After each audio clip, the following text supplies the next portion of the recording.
안녕하세요. 저는 카카오브레인 라지스케일 팀의 클린트라고 합니다. 저는 카카오브레인에서 해결하고 있는 다양한 문제들과 그 문제들을 해결하기 위한 라지스케일 접근 방법에 대해서 공유 드리려고 합니다. 그렇다면 딥러닝에서 라지스케일이란 무엇일까요? 라지스케일이란 단어를 듣고 최근에 인기를 끌게 된 GPT-3와 같은 빅모델이나 엄청난 규모의 GPU 클러스터를 생각하실 수 있습니다. 오늘 이야기 드릴 카카오브레인 라지스케일 팀에서 생각하고 있는 라지스케일에 대한 정의를 먼저 공유 드리도록 하겠습니다. 딥러닝 이전부터 빅데이터와 같이 라지 스케일 접근하는 방법은 많이 있었는데요. 저희 카카오브린에서 정의한 라지 스케일은 구글의 제프 딘이 2016년 키노트에서 발표한 라지 스케일 딥러닝 시스템에서 많은 부분을 차용해 왔습니다. 제프 딘이 이 발표에서 데이터, 모델, 컴퓨테이션 이 세 가지를 강조했는데요. 카카오브레인에서도 이 세 가지 라지 스케일 접근 방법으로 다양한 문제를 풀고 있습니다. 오늘 발표에서 다룰 라지 스케일 접근 방법 외에도 카카오브레인에서는 브레인 클라우드라는 컴퓨팅 인프라, 분산학습 지원, 오토ML 등 다양한 라지 스케일을 위한 기술 개발 및 연구를 진행해 왔습니다. 하지만 오늘은 앞서 소개해드린 데이터, 모델, 컴퓨테이션에 대해서 이야기 드려보도록 하겠습니다. 오늘 전달드릴 이야기는 데이터, 모델, 그리고 컴퓨테이션 이 세 가지입니다. 먼저 데이터에 대해서 이야기해 보도록 하겠습니다. 일반적으로 이미지넷이라고 많이 알려져 있는 IRS VRC 학습 데이터셋은 맨 왼쪽에 보시는 것과 같이 1.2밀리언, 약 120만 장 정도의 이미지를 가지고 있습니다. 충분히 큰 데이터셋이기도 하고 많이 사용되긴 하지만 최근에 다른 공개 데이터셋들도 약 1000만 장 수준으로 10배 이상의 데이터셋들이 공개되고 있습니다. 하지만 구글이나 페이스북 등에서는 약 3억에서 30억 수준의 데이터셋을 활용해 AI 모델을 개발하고 있고, 이렇게 개발된 모델들이 세계 최고 수준의 성능을 보여주고 있는 것이 현실입니다. 앞서 소개해드린 공개 데이터셋들도 수천만 장 수준으로 절대 적지 않은 양이 분명합니다. 하지만 세계 최고 수준의 성능을 만들어내고 라지 스케일 데이터셋들과 비교해 본다면 상대적으로 아주 적은 양인 것을 알 수 있습니다. 최근에 공개된 클립이나 달리 얼라인 논문에서 사용된 이미지 텍스트 페어 데이터셋을 살펴봐도 마찬가지인데요. 이미지 레이블 데이터셋보다 상대적으로 쉽게 수집이 가능한 장점을 가지고 있어 짧은 기간 동안 많은 데이터셋이 공개되었는데요. 여기서도 공개된 이미지 텍스트 페어 데이터셋들도 약 1000만 장 수준으로 적지 않은 양을 가지고 있습니다. 이미지 텍스트 페어 데이터셋들도 구글이나 오픈 AI에서는 수억에서 수십억 수준의 데이터셋을 활용해 세계 최고 수준의 모델을 개발하고 있고, 이를 재현 혹은 개선하기 위해서는 공개된 데이터만으로는 턱없이 부족한 수준입니다. 그래서 카카오브레인에서는 웹에서 수집된 수천억 단위의 이미지와 텍스트상을 분석하고 있습니다. 실제로 웹에서 수집된 수천억 단위의 데이터 중에서 현재 4빌리언, 약 40억 수준의 이미지가 수집되었고 지속적으로 증가하고 있습니다. 이렇게 수집된 데이터는 바로 사용할 수 없기 때문에 보고 계신 차트의 노란색 부분과 같이 중복 제거와 성인물, 단순 이미지 등을 제거하고 문장의 품질 등을 판단해 정제된 데이터셋으로 현재 약 12억 건 수준의 데이터셋이 준비되어 있습니다. 이것도 앞서 분석 중인 데이터가 지속적으로 증가함에 따라 함께 증가하고 있습니다. 현재 카카오브레인에서 연구 개발 레벨에서 사용 중인 데이터셋은 가장 우측에 보이시는 것과 같이 약 10억 장 수준의 데이터셋을 사용하고 있는데요. 실제 연구 개발에서 사용하는 경우는 실험 재현성을 위해서 안정적으로 관리되고 있고, 데이터셋의 버전 관리나 실험의 편리성을 위한 밸리데이션 셋들이 추가로 지원하는 등 활용성이 높은 데이터셋으로 준비되고 있습니다. 실제로 이 데이터셋도 분석, 수집되는 데이터가 증가함에 따라 지속적으로 증가하고 있습니다. 수집된 데이터는 보시는 것과 같이 이미지와 해당 이미지를 설명하는 문장의 형식으로 구성되어 있습니다. 앞에서 말씀드린 데이터셋에서 양을 가지고 많이 말씀드렸는데요. 실제 수집되고 있는 연구 개발에서 사용되고 있는 데이터셋은 양만 많은 것은 아닙니다. 기존에 연구된 다른 연구 대상들과 비교하여 유사한 성능을 재현하고 품질 관리도 되고 있습니다. 이렇게 만들어진 라지스케일 데이터셋을 활용한 기존 연구 재현 및 새로운 연구들이 진행되고 있고, 앞으로 논문이나 테크 리포트를 통해 더 많이 공유 드릴 수 있을 것으로 기대하고 있습니다. 이렇게 만들어진 라지스케일 데이터셋을 활용하는 빅 모델을 소개해드리고, 카카오브레인에서는 라지스케일 모델에 대해서 어떻게 접근하고 있는지 이야기해 보겠습니다. 빅 모델은 최근에 GPT-3가 나오면서 큰 주목을 받았습니다.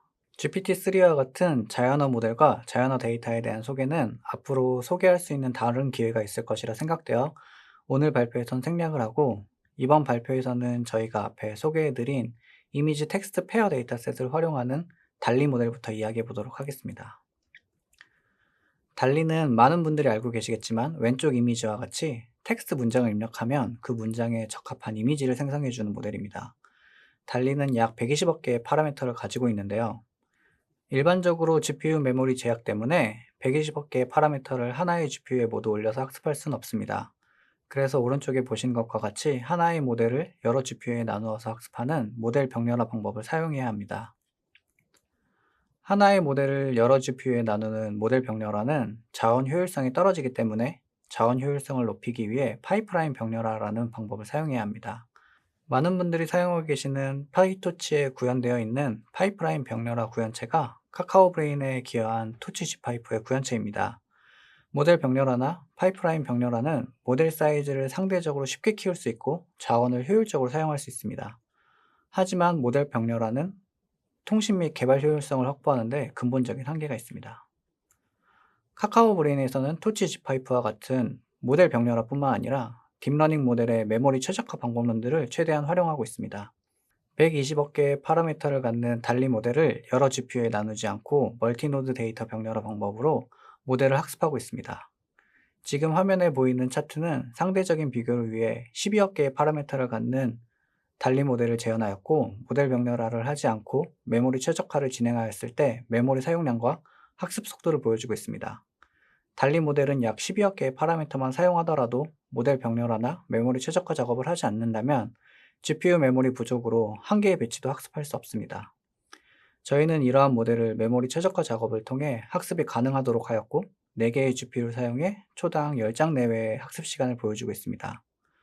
달리는 아니지만 배치 사이즈를 일정 개수 이상을 확보해야 하는 상황에서도 동일한 방법을 적용하여 더 적은 GPU 개수로 동일한 실험 결과를 재현할 수 있습니다. 이미지 분류 문제에서도 라지 스케일 모델들을 실험해 보고 있습니다. 모델 사이즈를 충분히 크게 만들어서 성능을 확보하는 방법을 이미 알고 있지만, 현재는 조금 더 효율적으로 생각되는 모델 사이즈 수준에서 추가적인 데이터셋을 활용해 성능을 높이는 것에 집중하고 있고, 이를 기반으로 모델 사이즈도 함께 키워나갈 예정입니다. 마지막으로는 계산 능력인데요. 앞에서 소개해드린 라지 스케일 데이터셋과 라지 스케일 모델들을 학습하기 위해서는 결국 많은 양의 계산 능력이 필요하게 됩니다. 간단하게 말씀드려서 많은 수의 GPU가 필요하게 되는데요. 라지 스케일 데이터셋과 모델을 학습하기 위한 카카오 브레인의 컴퓨테이션 인프라를 소개해드리려고 합니다. 카카오 브레인은 브레인 클라우드라는 딥러닝 연구 개발에 최적화된 인프라 서비스가 있는데요. 수천 개의 GPU 클러스터와 페타바이트 규모의 고용량, 고대역폭을 갖는 나스를 제공해서 딥러닝 연구를 지원하고 있습니다. 브레인 클라우드에서는 GPU를 손쉽게 할당 및 자원들을 관리해주고 멀티노드 학습 및 MLOps를 위한 다양한 기능들을 갖추고 있습니다.